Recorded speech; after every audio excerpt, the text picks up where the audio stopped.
huwag kang gagante. Kahit maliitin ka nila, tapak-tapakan ka nila, pag-usapan ka kapag nakatalikod ka.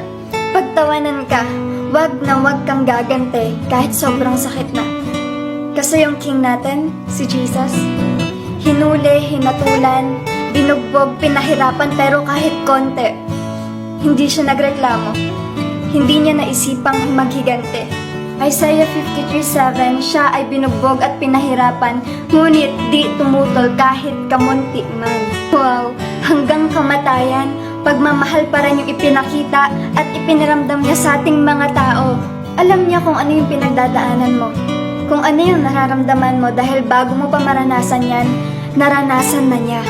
Kaya kung kinaya ni Jesus na palitan ng pagmamahal lahat ng pagmamaltrato sa kanya, kayang-kaya mo rin dahil nandiyan siya sa'yo. Naninirahan siya sa bawat puso ng taong nananampalataya sa kanya.